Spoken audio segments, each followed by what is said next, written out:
안녕하세요. 춘천 한마음교회 유태정입니다. 저는 짱돌도 씹어먹을 만큼 건강했어요. 어렸을 때부터 워낙 운동을 좋아하고 잘했기 때문에 늘 건강한 몸을 유지했고 건강에는 그 누구보다도 자신 있었습니다. 하지만 태어나는 순서는 있어도 가는 데는 순서가 없다고 하잖아요. 그렇게 건강하고 튼튼했던 저는 생각보다 일찍 죽음 앞에 서게 되었습니다. 흉선암이라는 병을 통해 20살의 나이에 처음으로 죽음 앞에 서보고 진지하게 죽음을 고민하게 되면서 이 죽음의 문제를 해결하지 못한다면 인생이 아무 의미가 없다는 생각이 들었어요. 부활하신 예수님을 만나 죽음의 문제를 해결받고 새로운 인생을 살게 된 제 삶을 나누려고 합니다. 어렸을 때 저는 교회를 별로 좋아하진 않았어요. 이것저것 하지 말라는 게 너무 많았거든요. 하지만 딱 한 가지 좋았던 것은 제가 다니던 교회가 시골에 있다는 것이었어요. 공기 좋고 마음껏 뛰어놀 수 있는 산과 들이 있던 교회는 에너지가 넘치는 저에게 최고의 놀이터였죠. 봄에는 겨울잠에서 막 깨고 있는 개구리를 잡으러 논밭을 쑤시고 다녔고요. 여름엔 산속 깊은 곳의 계곡에 들어가 첨벙거리며 가재를 잡기도 했습니다. 가을엔 땅에 떨어진 밤송이를 발로 꾹꾹 밟아가며 밤을 주워 먹기도 했고, 겨울엔 비닐포대 하나면 만사 오케이였죠. 비닐포대를 가지고 아무도 오지 않는 언덕에 올라가 신나게 썰매를 타곤 했었습니다. 예배 시간에요. 그중 최고였던 것은 예배 시간에 몰래 나와 교회 운동장에서 마음껏 축구를 하는 것이었어요. 어른들은 다 예배를 드리고 계시니까 완전히 우리들 세상이었죠. 저는 항상 흘러넘치는 에너지를 주체하지 못하고 그 힘을 발산하다 보니까 말썽도 많이 피웠었는데요. 봄이 되어서 갈아놓은 밭은 뛰어다니기가 참 좋아요. 땅이 폭신폭신하거든요. 저는 그 위를 신나게 뛰어다니기도 했었는데요.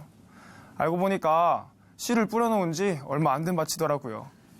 그리고 멀칭이라는 걸 아시는지 모르겠는데요. 왜 밭에 가보면 까만 비닐로 땅을 덮어놓은 게 있잖아요. 식물의 건조나 잡초의 번식을 막기 위해서 해놓는 건데요. 어렸을 때 저는 그걸 웬 비닐이 밭에 버려져 있지? 하고 그걸 다 걷어내면서 놀았던 적도 있었답니다. 옥수수를 하다가 붙잡혀서 혼이 나기도 했고요. 돌을 던지며 놀다가 여러 개 유리창을 깨트리기도 했습니다. 그렇게 험하게 놀다 보니까 사고도 많이 있었는데요. 제 몸이 워낙 튼튼해서 크게 다치는 일은 별로 없었어요. 지금 생각해보면 크게 다쳐도 이상할 게 없는 사고도 여러 번 있었는데요. 한 번은 합기도 체육관을 가다가 건널목에서 차에 치여서 길바닥을 굴렀어요.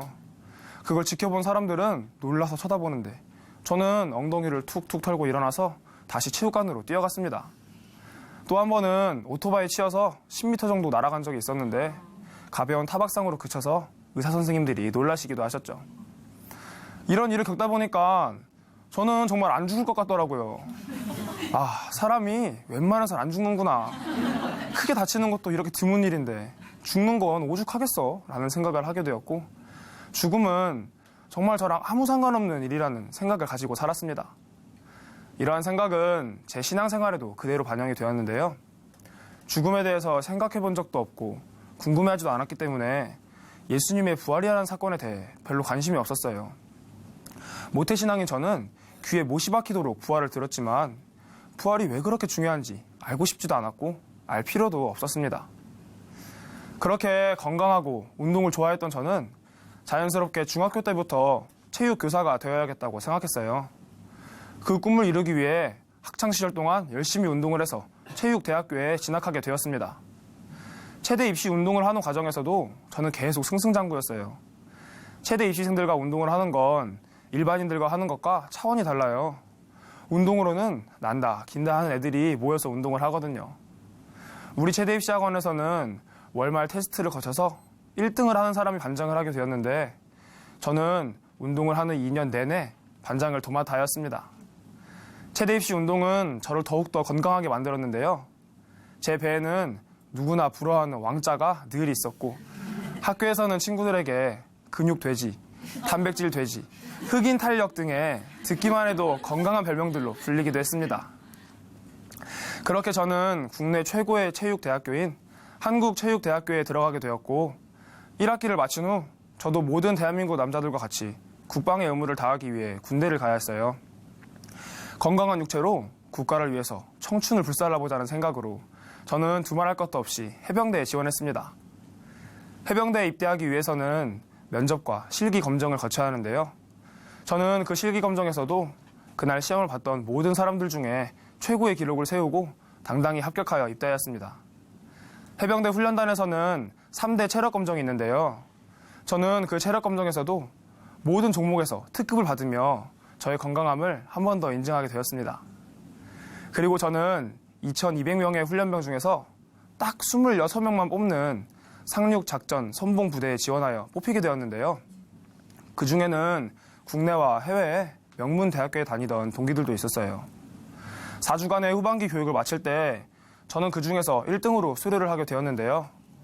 이 일을 계기로 저는 제 건강뿐만 아니라 제 자신을 더욱더 믿게 되었습니다.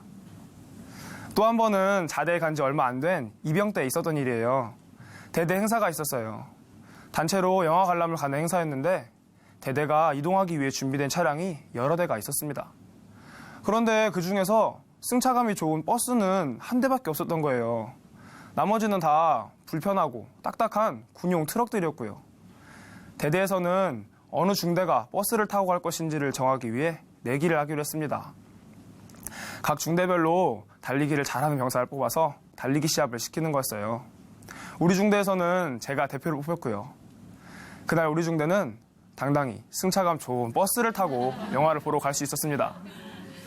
그때까지만 해도 저는 군대에 가서 힘든 훈련을 견디고 당당한 대한민국의 상남자가 되어서 사회로 나올 줄 알았어요. 그렇게 늘 건강할 것만 같았던 저에게 의외의 사건이 벌어졌는데요.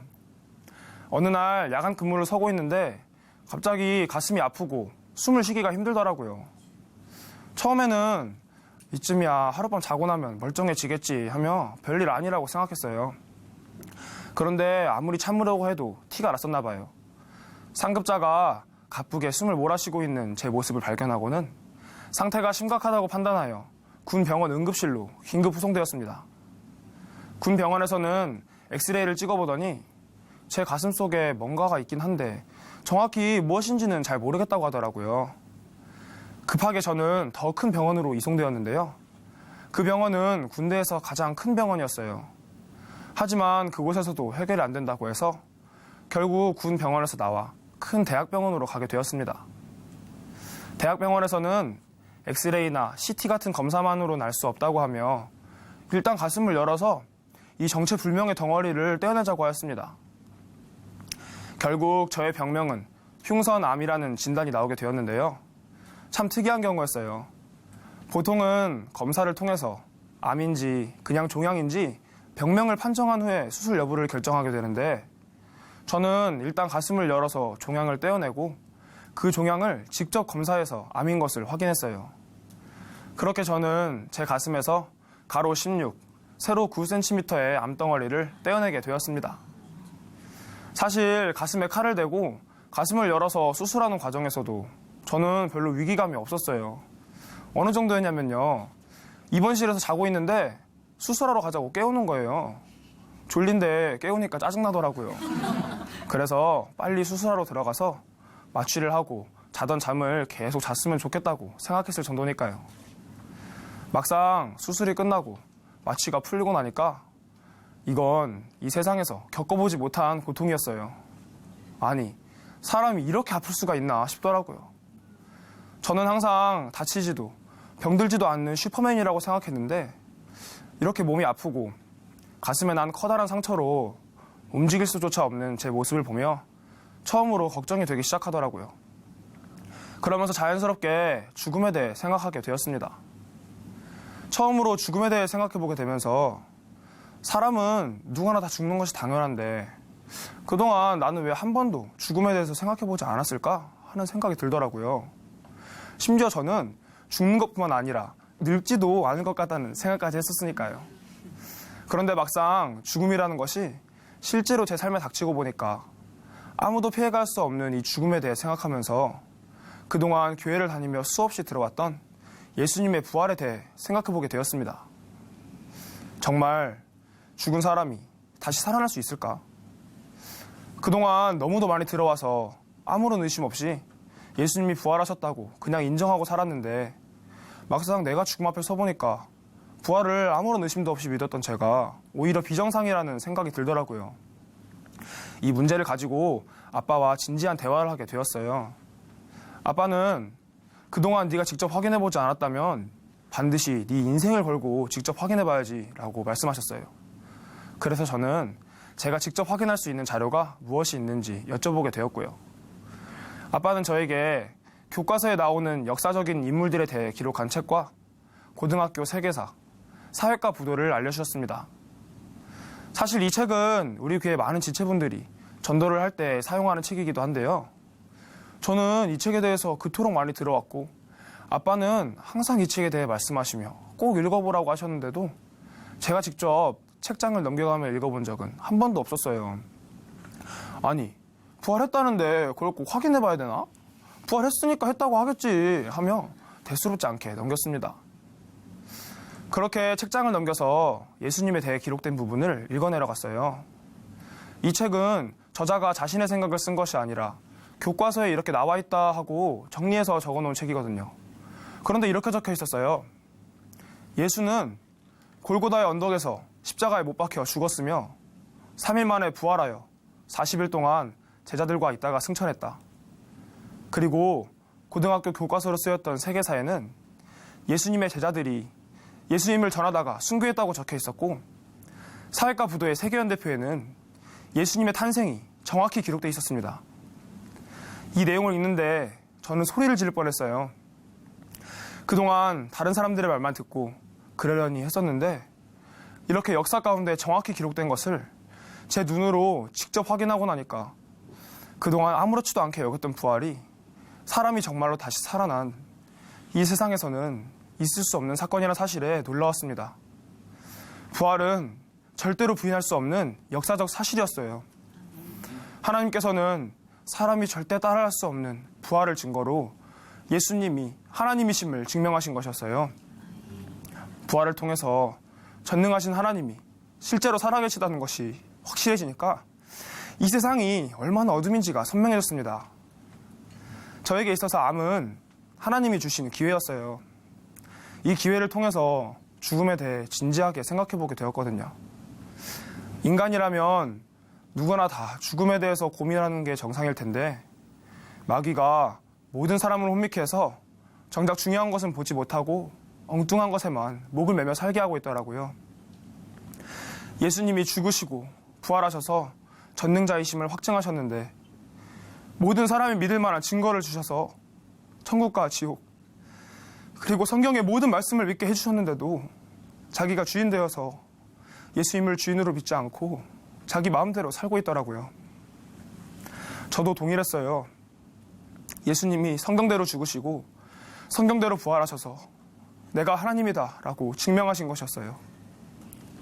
전능자가 지금 이 순간에도 살아계시고 2000년 전에 이미 나를 위해 죽으시고 부활하셔서 태정아 이제 내가 네 주인이다 라고 말씀하시는데 저는 그 예수님을 배척하고 눈앞에 보이는 세상에 미쳐서 예수님 앞에서 세상과 가늠하고 살았었더라고요.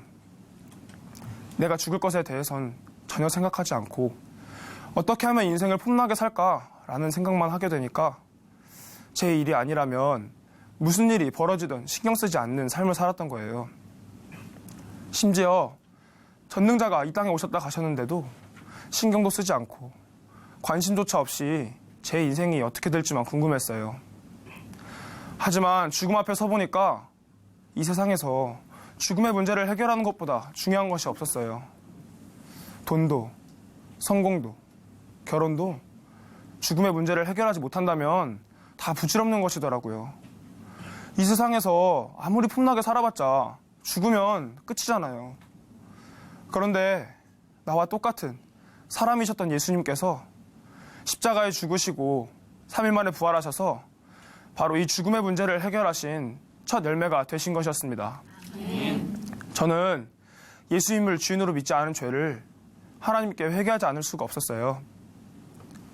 전능자가 나를 위해 죽으시고 부활하셔서 믿을 만한 증거를 주셨는데도 믿지 않는 죄는 정말 악한 죄였어요. 그리고 저는 부활하셔서 지금도 살아계신 예수님을 제 마음의 주인으로 믿었습니다. 우리 목사님은 종종 죽음의 문제를 해결하지 못한 사람과는 인생의 문제를 논할 수 없다고 말씀하시는데요. 저는 이제 감히 인생을 논할 만한 자격이 되었다고 말씀드리고 싶어요. 부활하셔서 죽음의 권세를 이기신 예수님이 제 주인이시니까요. 영원한 나라가 선명해지니까 이 세상에서 중요하다고 생각했던 것들이 완전히 바뀌었어요. 세상에서 삶은 길어야 7, 80인데 죽음 이후의 삶은 영원한 거니까요.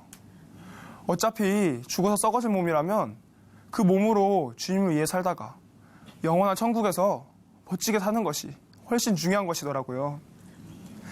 예수님의 부활로 영원한 것에 소망을 갖게 되니까 하늘나라에서 주님께 받을 상도 소망되더라고요. 새벽에 일어나 드리는 기도 시간, 말씀을 읽으며 하나님의 마음을 알아가는 시간, 지체들에게 건네는 따뜻한 말 한마디, 공동체에 필요한 조그만 심부름 하나까지도 주를 위해 하는 모든 일이 하늘에 쌓이는 상이라는 생각이 드니까 자연스럽게 삶이 바뀌기 시작했습니다.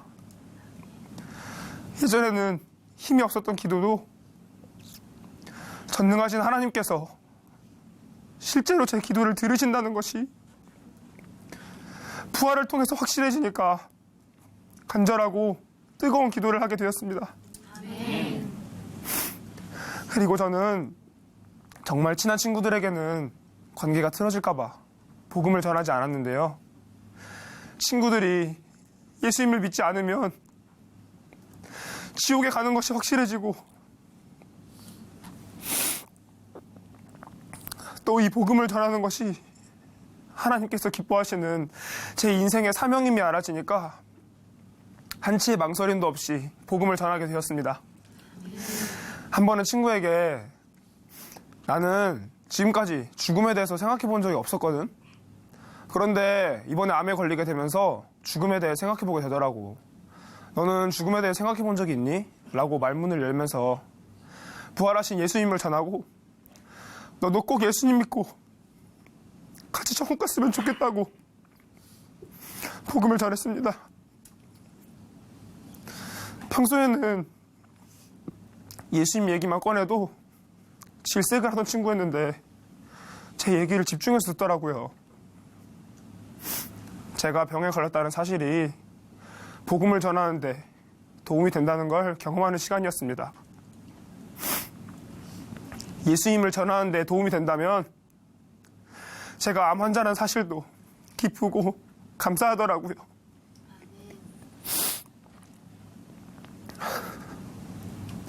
제 병은 10년 동안 완치 판정을 내릴 수 없대요.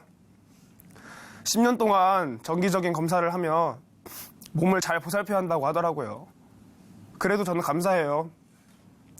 살아있는 육체로 주를 위해 살 수 있게 해주시고 먹고 뛰고 공동체와 함께 즐겁게 웃을 때마다 저를 숨 쉴 수 있게 허락해 주신 하나님의 은혜에 감사합니다. 그리고 부활하신 예수님을 만나서 어둠인 이 세상에서 마귀의 종노릇 하지 않고 천국을 준비하며 살게 해주신 것도 얼마나 감사한지 몰라요. 부활의 주를 만난 저는 이제 인생의 새로운 목표가 생겼습니다. 저처럼 어둠인 세상에 미쳐서 분명히 하나님이 살아계시고 천국과 지옥이 있음에도 전혀 알지 못하고 그렇게 지옥으로 가는 사람들에게 복음을 전하기 위해 사는 것입니다. 죽음의 문턱까지 간 저에게 하나님께서 허락하신 덤으로 사는 인생이라고 생각하니까 덤으로 주신 이 인생을 오직 하나님이 기뻐하신 일에 드림이 마땅하고 또 마땅하다는 생각이 듭니다.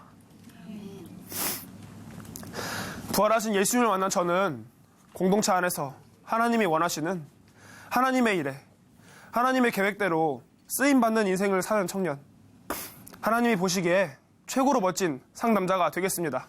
감사합니다.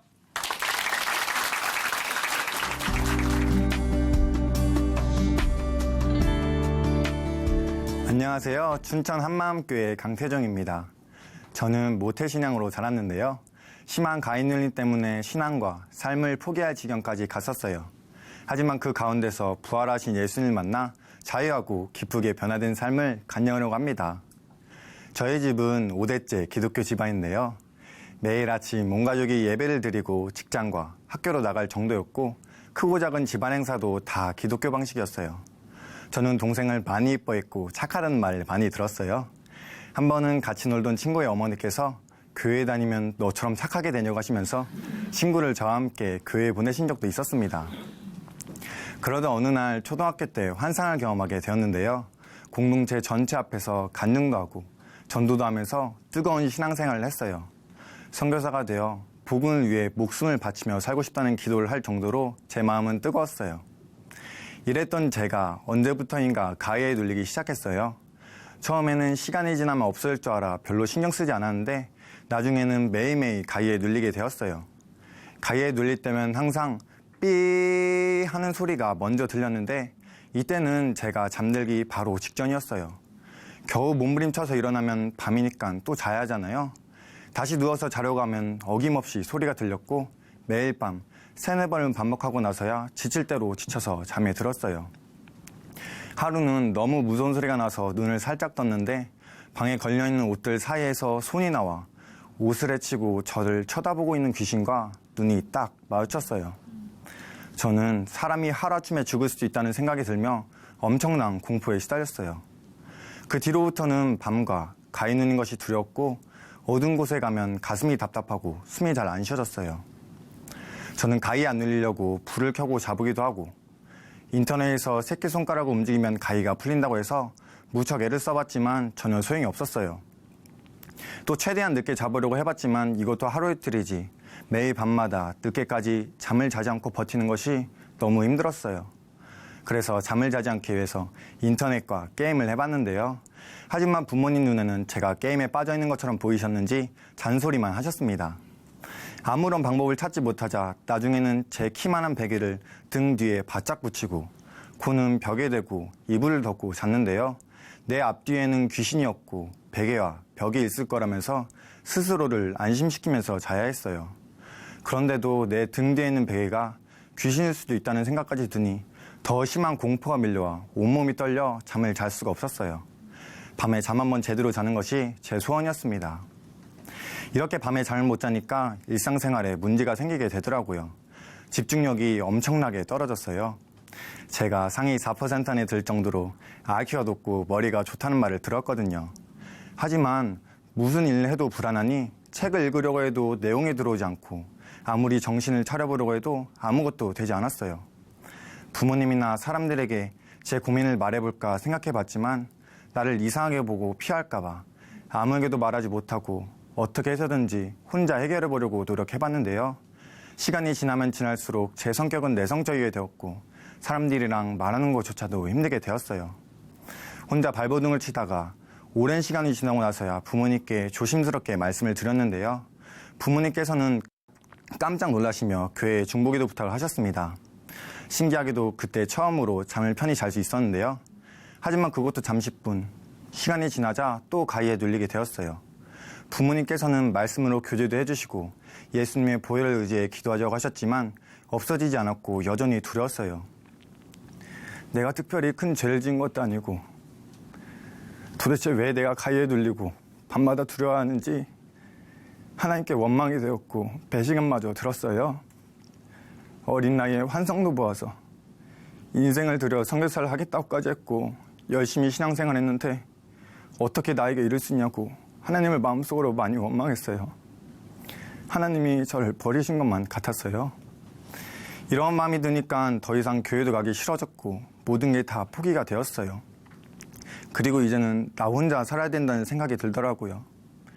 이때부터 부모님과 많은 갈등이 생겼어요. 결국 저는 하나님과 부모님이 원수가 되었고 부모님이 저를 붙들고 하나님 말씀을 얘기할 때마다 자해를 하며 반응을 했어요.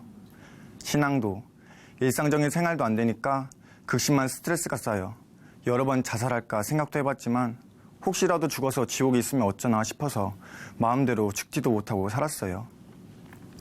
저는 이런 것에서 오는 스트레스를 담배와 술과 여자친구를 사귀는 것으로 풀었어요.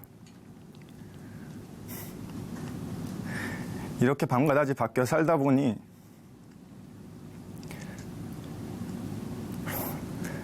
재밌고 또 제가 제일 무서워하는 가게 눌리지 않는 거예요. 저는 이런 생활에 점점 깊이 빠졌습니다. 그런데 돈이 필요하더라고요. 어떻게 돈을 벌까 생각을 하는데 많은 친구들이 저의 키와 잘 맞춰주는 성격을 보고 호스트바에 어울린다고 했던 것이 기억났어요. 그때부터 선교사의 꿈은 온데간데 없어졌고 제 꿈은 호스트바에서 돈을 많이 벌어 사람들의 몸에 문신을 새겨주는 타투이스트로 바뀌었어요. 그리고 돈 많은 여자와 결혼해서 내 마음대로 살아야겠다는 생각이 들더라고요. 이런 꿈을 이루려면 제일 먼저 교회를 떠나야 된다고 생각했어요. 아주 확실하게 준비해서 떠나지 않으면 교회에 있는 수많은 지체분들과 친척들이 저를 뜯어 말릴 것이 예상이 되었는데요. 그래서 아예 팔부터 가슴까지 온몸에 문신을 하고 나타나서 나 이제 떠난다! 나를 찾지 마라! 선포하고 멋지게 세상으로 가기로 계획을 짰습니다. 그런데 어느 날 가장 친하게 지냈던 교회 형이 함께 여행을 가자고 하는 거예요. 저는 친했던 형과 마지막 시간을 보내고 교회를 떠난 후에 본격적으로 일을 시작해야겠다는 마음이 들어서 같이 여행을 떠났습니다. 그런데 이 여행에서 재미있게 놀고 있는데 형이 목사님과 식사를 하게 되었다고 말을 하는 거예요. 목사님? 이 세 글자가 형 입에서 튀어나오는 순간 이건 또 무슨 소린가 했어요. 저는 그 자리를 박차고 일어나 도망가고 싶더라고요. 하지만 비싼 거 얻어먹고 혼자 튀면 찌질하잖아요. 그래서 괜찮은 척을 하며 목사님과 같이 밥을 먹게 되었는데요. 밥이 입으로 들어가는지 코로 들어가는지 모를 정도로 정신이 하나도 없었어요. 어색한 분위기로 밥을 먹었는데 갑자기 목사님께서 밥도 먹었으니 같이 예배드려야지 하셨습니다. 마음이 철렁했어요. 원래는 여행 가서 교회 형에게 나 이제 떠난다고 말하고 그동안 여러모로 고마웠다고 멋지게 선포하려고 했는데 제 생각은 물거품이 되었습니다. 예배를 드리기도 전부터 다리는 후두들거리고 온몸에 땀이 나서 어찌할 바를 모르겠더라고요. 그런데 그 순간 내가 이제 끝판왕을 만났구나. 목사님을 만났는데도 내가 변화되지 못한다면 난 진짜 안 되는 거잖아. 그럼 가족과 친척들에게 나는 목사님을 만나서 교제를 했는데도 안 변한 사람이니까 나를 건들지 말아라. 그래, 이왕 이렇게 된 거 확실하게 끝을 한번 보자 마음 먹고 목사님 앞에서 예배를 드리게 되었습니다. 목사님께서는 마가복음 1장부터 마귀에 대한 말씀을 찾아주셨고 목사님께서 살아오셨다는 얘기를 쭉 해주셨어요. 그런데 마귀에 대한 말씀을 찾아주시는데 제 심장을 바늘로 쿡 찌르는 것 같았어요. 그러고 보니 성경에는 예수님 얘기만 있는 줄 알았는데 마귀에게도 정말 많이 나와 있더라고요. 내가 가위에 눌리고 귀신 형상이 보이는 것이 이 세상이 어두움이고 내가 바로 이 마귀의 종노릇을 하고 있기 때문인 것을 그 순간 확실히 알게 되었어요. 그렇다면 내가 이렇게 힘든 원인을 알고 있는 성경이라면 답도 성경에 정확히 나와 있겠구나 라는 강한 확신이 들었어요. 그때부터 목사님 말씀에 빨려 들어갔어요. 요한복음 16장 11절에 마귀가 이미 심판을 받았다는 말씀이 있더라고요. 마귀가 이미 심판을 받았다고? 그러면 그 마귀를 심판하신 예수님이 정말 살아계신지 저도 알고 싶었어요. 저는 예수님을 꼭 만나야지만 살 수 있었거든요. 그런데 이미 바닥으로 떨어진 제가 무엇을 어떻게 믿어야 할지 막막했어요. 그냥 이대로 예수님을 확실하게 믿지 못하면 이젠 정말 끝이라는 생각에 예수님을 간절히 찾고 싶었습니다.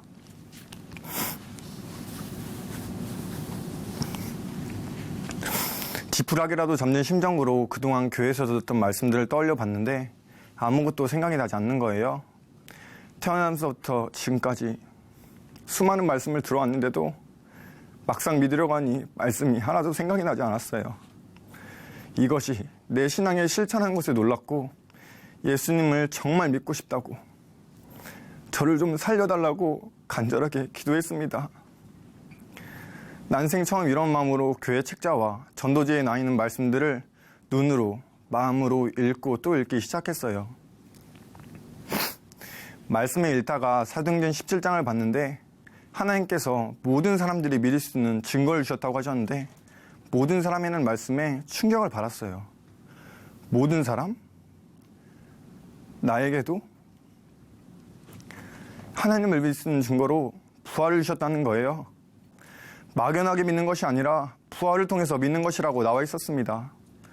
부활은 어려서부터 많이 들었지만 저는 부활에 대해서 단 한 번도 깊게 생각해 보지 않았어요. 부활은 그냥 사실이니까요. 2000년 전에 일어났던 역사지 그것이 2000년이 지난 나와 상관이 없다고 생각했어요. 그래서 부활 말씀을 들을 때마다 이해가 되지 않았고 제대로 듣지도 않았어요. 그런데 사도행전 17장 말씀 앞에 서자 예수님의 부활은 역사로 끝난 것이 아니라 부활하셔서 지금도 살아계신 하나님이신 거예요. 예수님이 살아계신 하나님이라는 것을 증명하는 사건이 바로 부활이었습니다. 2000년 전에 이 땅에 사람으로 오셔서 십자가에서 죽으시고 부활하셔서 지금도 하늘나라에 살아계신 거예요. 그동안 아무 생각 없이 부활했다는 것만 앵무새처럼 말하고 있었는데 예수님이 진짜 부활하신 것을 보니 예수님이 지금 살아계신 하나님이라는 사실에 마음이 떨렸어요. 부활하신 예수님이 살아계신 하나님이신 것이 믿어지니 마귀를 이미 심판했다고 말씀하신 예수님 앞에 저도 서게 되었어요. 부활하셔서 지금도 살아계신 예수님 앞에서 제 꿈을 계획하고 세상을 쫓았어요. 내 뜻대로 안 된다고 목숨마저도 함부로 생각하며 자해하고 자살하려고 했어요. 부활하셔서 살아계신 예수님 앞에서 다시 오실 심판주 앞에서 감히 내 것이라고 우기며 살고 있는 저는 너무도 악한 죄인이었습니다. 이런 날 위해서 예수님께서는 처참하게 고통을 당하셨고 성령들이 십자가에서 저를 대신하여 못 박혀 죽으셨는데도 저는 부활하신 예수님을 믿지 않았어요. 교회에서 반복되는 복음과 많은 말씀들을 듣고 지체분들의 교제를 들어 하나님 앞에서 회개할 기회가 있었는데도 끝까지 내 문제만 바라보고 내 인생이라고 생각했어요. 세상이 좋고 돈이 너무 좋아서 내가 주인된 삶을 포기하고 싶지 않아서 스스로 예수님을 믿지 않았습니다. 누가 날 위해서 죽으랬냐고, 왜 죽었냐며 핍박하였고 아무 감각 없이 예수님을 조롱하고 욕하고 채찍질한 사람이 바로 저였습니다. 너희가 십자가에 못 박아 죽인 이 예수를 하나님이 살리셔서 주와 그리스도가 되게 하셨느니라. 저는 이 말씀 앞에 어찌할 바를 몰라 엎드렸어요. 그런데 하나님께서는 예수님을 믿지 않은 자를 회개하고 부활하신 예수님을 마음의 주인으로 믿으라고 하셨습니다. 전능하신 하나님께서 내 죄 때문에 죽으셨는데 회개하고 복음을 믿으면 내 죄를 용서해 준다는 이분 앞에 마음을 다해 고백했습니다. 예수님께서는 나의 죄 때문에 십자가에서 죽으시고 부활하셔서 나의 주인이 되어주셨습니다. 하지만 저는 예수님을 믿지 않고 살았습니다. 정말 죄송합니다. 죄송합니다, 하나님. 그리고 이제서야 원래 주인이신 예수님을 내 마음의 주인으로 모십니다. 예수님은 나의 주인이십니다. 저는 회개하고 예수님을 제 마음의 주인으로 모시게 되었어요. 이제서야 복음이 저에게도 정말 기쁜 소식이 되었어요. 저도 하나님의 자녀가 되었습니다. 부활을 통해 살아계신 하나님을 만나게 되니까 예수님만 생각하면 기쁘고 힘이 났어요. 또 저는 하나님께서 나를 버렸다고 생각했는데 하나님께서는 저를 한 번도 버리신 적이 없으셨고 복음을 듣게 해주시려고 끝까지 포기하지 않으셨음을 알게 되었어요. 교회를 통해, 목사님을 통해, 지체들을 통해 날마다 제가 돌아오기만 기다려주셨고 지금도 저를 위해 하늘보좌에서 기도하고 계신 그 사랑을 알게 되었습니다. 예수님이 저의 주인이 되신 후에는 타투이스트라는 헛된 꿈은 완전히 사라지게 되었고 제 인생을 주인이신 예수님께 맡기게 되었어요. 그리고 이제는 가 있는 것과 마귀에 대해서 무사하지 않게 되었는데요. 부활하신 예수님이 제 마음의 주인이 되신 순간 마귀를 심판하신 살아계신 하나님이 나에게 하신 말씀이니 저에게 실제가 되었고 담대함이 임했어요. 그리고 이제는 두 다리 쭉 뻗고 아주 편안하게 자고 있습니다. 이렇게 변화되고 보니 그동안 저를 위해 기도해 주셨던 교회 형들과 부모님께 정말 죄송했다고 끝까지 기다려주시고 기도해 주셔서 감사하다고 말씀드렸습니다. 교회 형들은 하루하루 사는 게 힘들다고 교회를 떠나고 싶다고 울던 제가 예수님을 주인으로 믿고 나누니 찬양을 부르며 늘 웃고 다니는 것이 너무 신기하다고 정말 저를 보면서 하나님이 살아계시다고 계속 놀라워 하셨어요. 형들과 함께 새벽을 깨어 기도를 하고 밥도 같이 먹고 설거지도 하는데요. 기쁜 삶을 살고 있는 저를 보면 응원해 주시고 기도 많이 하셨다고 해주셨어요. 또 기독교 집안이어서 세상도 마음껏 즐기지 못하는 원망하는 마음이 있었는데요. 이제는 기도하는 집안에서 태어난 것이 너무너무 감사해요. 한 번은 예배를 드리고 가족이랑 있는데 아빠가 너무 고마운 거예요. 저는 돈이 필요할 때만 아빠와 얘기했었는데 아빠는 저에게 예수님 얘기도 해주시고 기도도 많이 해주시고 말없이 직장에서 고생하신 것이 너무 감사하더라고요. 그래서 아빠 하고 손을 잡았는데 아빠가 왜 하시더라고요. 그냥 좋아서요 라고 했더니 아빠는 싱겁긴 하면서 웃으셨습니다. 지금은 부모님과 말씀으로 교제도 하고 앞으로의 진로 얘기도 하면서 기쁘고 자유하게 살고 있습니다. 지금 저는 군대를 전역하고 교회에서 운영하는 훈련관에서 낮에는 함께 전도하고 밤에는 대학 동기들과 제 친구들에게 복음을 전하며 살고 있어요. 한 번은 학교 축제 기간 때 한마음 선교회 동아리 부스를 설치해서 동아리를 홍보하며 복음을 전할 수 있게 되었는데요. 처음에는 사람들이 기독교에 관심을 가지고 올까 하는 생각이 들었어요. 하지만 단 한 명이 와도 그 한 명에게 부활하신 예수님을 전하는 것이 하나님께서 가장 기뻐하신 것을 알게 되었어요. 모든 염려를 예수님께 맡기고 새벽마다 기도로 준비했는데요. 놀랍게도 축제 때 150명이 넘는 사람들이 우리 동아리 부스에 와서 복음을 듣고 교제가 되었어요. 정말 기쁜 축제가 벌어졌어요. 날마다 주님을 기쁘시게 해드리는 것이 이제는 저의 가장 큰 기쁨입니다. 저는 예수님을 믿기 전에 심한 가인 눌림과 귀신의 형상이 보여서 사는 것도 신앙도 모두 엉망이 되고 두려움 속에서 죽지 못해 살았던 사람이었는데요. 부활하신 예수님을 만나 바로 이분이 마귀를 이미 심판하신 심판주이시며 저의 주인이신 것을 믿게 되고 자유하고 기쁘게 살게 되었어요. 그리고 잃어버렸던 저의 꿈을 다시 찾게 되었는데요. 이제는 언제 어디서나 부활하신 예수님을 전하는 사명자가 되어 지금 보내주신 대학교를 열심히 다니고 있어요. 정말 하나님의 은혜입니다. 저를 만나주셔서 살려주시고 기쁨 가운데 주님을 위해 살게 해주신 예수님은 마귀를 이기신 심판주이시며 나의 주, 나의 하나님이십니다. 감사합니다.